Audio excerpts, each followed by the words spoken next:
Christopher first saw Dana in Williamstown, Massachusetts, when Dana sang in the local cabaret club.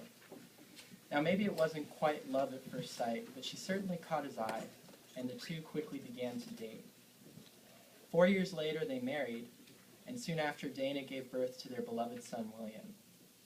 Tragically, Christopher and Dana would not get to enjoy a life of bliss for very long.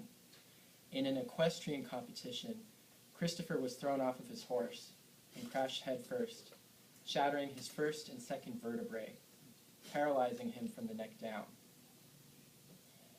Christopher and Dana Reeve, as you may know, would take this tragedy as an opportunity to spend the rest of their lives fighting on behalf of the disabled community. They founded the Christopher Reeve Foundation and championed the extended use of stem cell research for people with debilitating spinal injuries. Sadly, Christopher could not withstand the sepsis that would infect his broken body, and he died in 2004. But perhaps the most devastating part of the story is that Dana, who had to endure the physical and emotional toll of being a caregiver, developed lung cancer and died in 2006, only 44 years old. This story truly breaks my heart because it just feels so unfair. How could this horrible spinal injury happen to Christopher Reeve, our Superman, who so many people looked up to? Where's the meaning in Dana, who was so dedicated to a life of service and caregiving, dying at such a young age? The Reeves were good people, and it disturbs us profoundly when bad things happen to good people. It's only natural to assume that there should be some kind of justice in the universe. After all, our tradition often expounds on the belief that God grants the righteous peace. In the prayer Baruch She'amar, which is part of our morning liturgy, we chant Baruch Meshalem Sachar Tov Lirei'av. Blessed is the one who rewards his followers. This theology that God rewards those who follow his way comes from our Torah.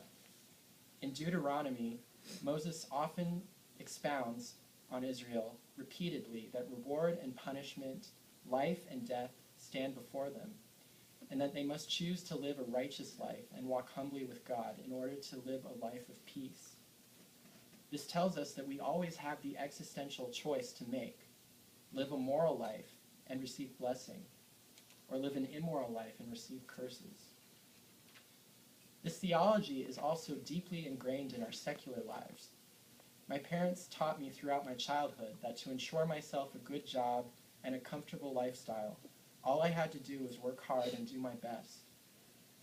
After all, this is the American dream, based in the puritanical work ethic, which teaches us that we can have the house and the family and the retirement account if we put the hard work in to earn them.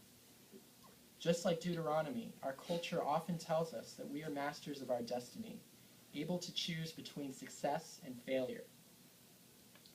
And of course, these vexing questions of destiny and reward and punishment are a central theme during these high holy days. The Unatan Tokef prayer, which we recited this morning in the Amidah, says that on Rosh Hashanah it is written, and on Yom Kippur it is sealed, who lives and who dies, who gains fortune and who poverty, who lives in peace and who in anxiety. Our liturgy thus creates the imagery of the book of life, the belief that God keeps tabs on our actions, judging us as either righteous or sinful, and then rewarding us or punishing us accordingly. If we have not lived a perfectly moral life in the past year, then these 10 days of awe are meant to help us change our fate through repentance. Now, the theology behind the Unatan Tokef prayer, these high holy days, and the belief in reward and punishment is a very important part to many of our belief systems. But for us rational, postmodern spiritual seekers, the thought of God keeping tabs on us in a gigantic book is not all that meaningful. Furthermore, we know that from our experience that a formulaic belief in justice is just too simplistic. The perpetual suffering of the Jewish people through exile, persecutions, and Holocaust cannot possibly fit into a belief system in which God metes out justice.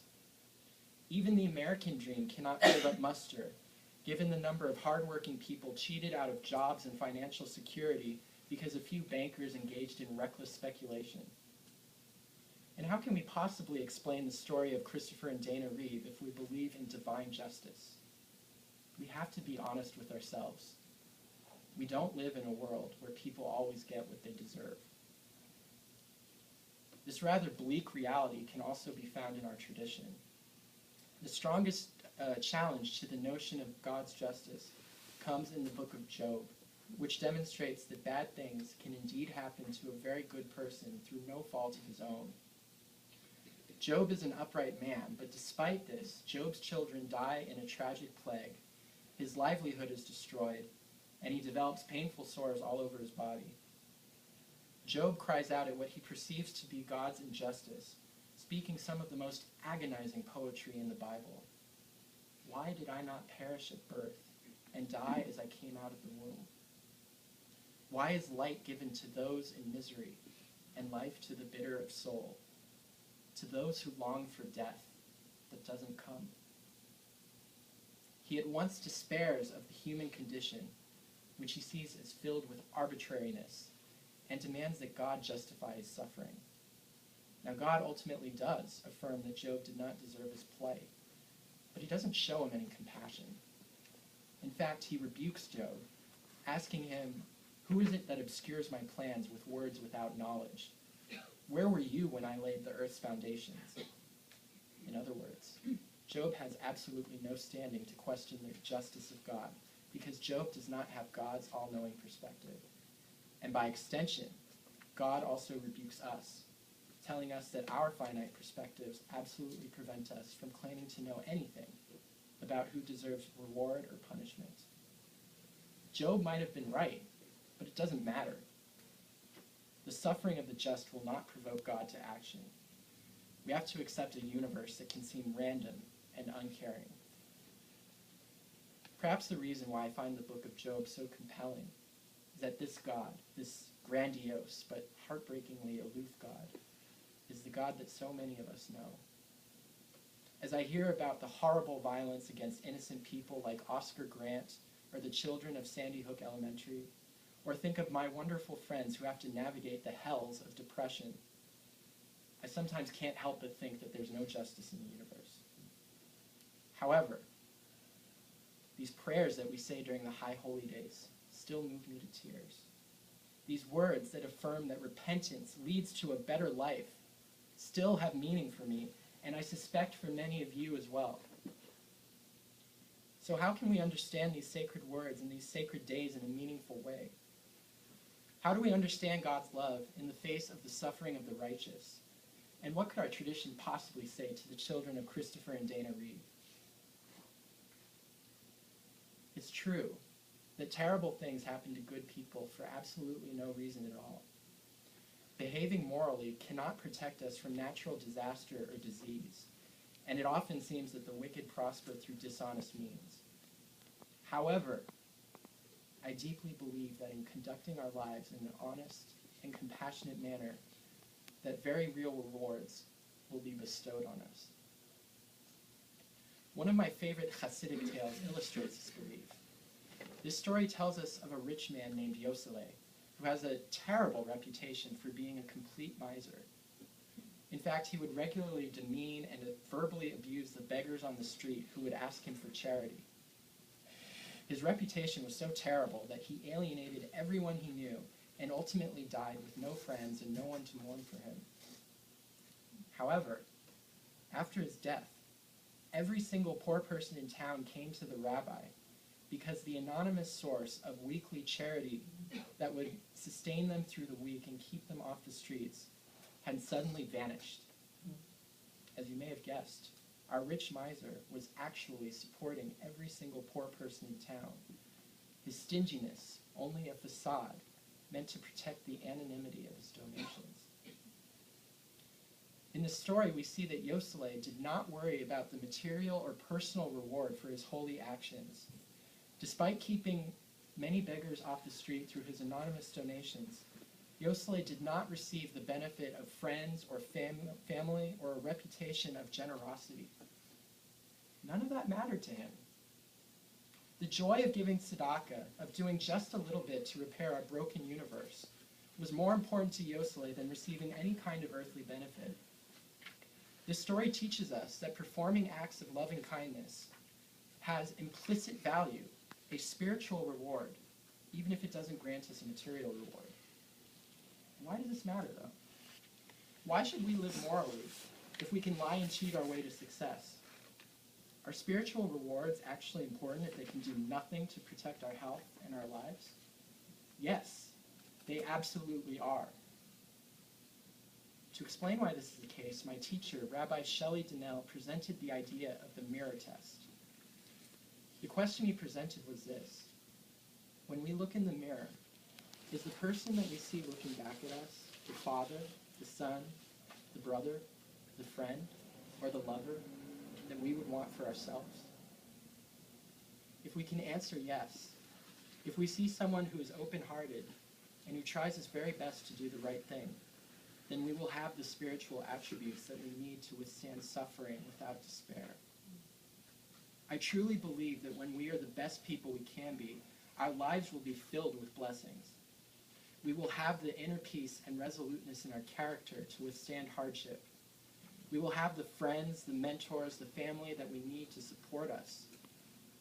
On the other hand, if we cannot answer the mirror test in the affirmative, no amount of wealth or power can fill the inevitable void that will appear in our lives from broken relationships and a troubled soul. Inner peace and contentment come not from material fortune, but rather from the spiritual rewards of the fulfillment of our character. Mm-hmm. Professor Randy Pausch, author of The Last Lecture, is one of the most moving examples of why the mirror test is important. In his lecture, Professor Pausch persistently said that a good life is one in which we value people over material possessions and always conduct ourselves with the utmost of integrity. Now, even though Professor Pausch achieved many of his childhood dreams, he would always say that his life was most fulfilled through his ability as a professor to help others achieve their dreams. He cared not for his house or his beautiful convertible, but for his children, his students, and his wife. In short, Randy Pausch was an archetype of loving kindness, selflessness, and honesty.